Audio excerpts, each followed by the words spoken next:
Saudara 5 orang anggota legislator Papua dari fraksi gabungan 2 Bangun Papua menolak dengan tegas rapat dengar pendapat atau RDP yang sementara mulai dilakukan oleh sejumlah anggota DPRP termasuk unsur pimpinan dan Pansus-Otsus karena dinilai syarat kepentingan yang merugikan orang asli Papua. 6 fraksi yang terdiri dari sejumlah besar anggota DPR Provinsi Papua mulai melakukan rapat dengar pendapat atau RDP terkait Undang-Undang Nomor 21 Tahun 2001 tentang Otonomi Khusus Papua.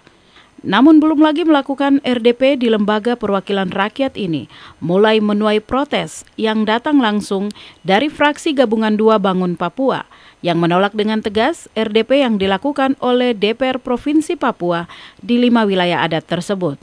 Pasalnya, keberadaan lembaga legislatif ini hanya akan menerima usulan dan hasil RDP yang dilakukan oleh Lembaga Kultural Majelis Rakyat Papua, MRP, yang lebih dulu melakukan evaluasi dan menjaring aspirasi rakyat tentang keberlangsungan anggaran yang akan berakhir pada tahun 2021 mendatang.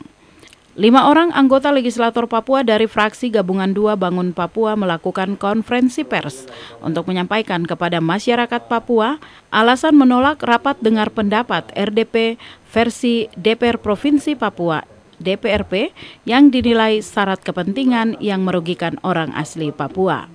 Pernyataan tersebut disampaikan Ketua Fraksi Agus Kogoya, didampingi Wakil Ketua Nason Uti, Sekretaris Alfred Frediano, dan anggota Amos Edoai dan Orgenes Kawai. Dengan ini fraksi Bangun Papua, DPRP yang terdiri dari Partai Kebangkitan Bangsa, Partai Persatuan Indonesia, Partai Persatuan Pembangunan dan Partai Garuda menyatakan 1. Tidak ikut serta dan tidak bertanggung jawab terhadap hasil kegiatan rapat dengan pendapat RDP yang dilaksanakan oleh DPR Papua.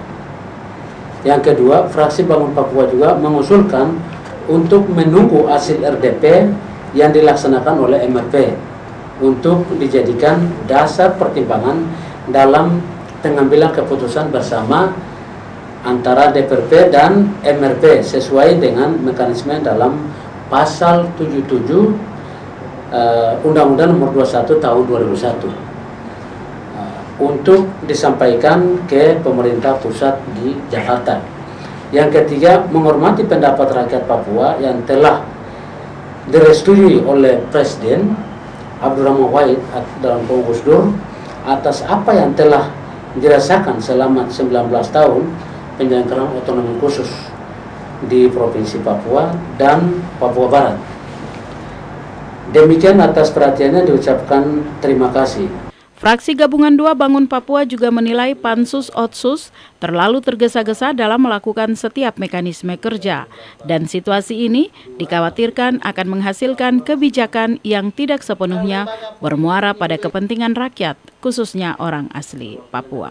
MRP menyampaikan ke DPR membentuk tim gabungan bersama pemerintah daerah dan akan dilanjutkan ke pemerintah pusat. Jadi saya kira lembaga DPR ini kan lembaga politik. Di dalamnya adalah terdiri dari partai-partai politik, multi partai dan multi warga nasional. Tidak murni orang asli Papua. Kalau MRP ini kan murni orang asli Papua dan mewakili dan dapat legitimasi orang asli Papua berdasarkan Undang-Undang Otsus. Jadi biarkanlah itu proses sesuai dengan ketentuan Undang-Undang 21.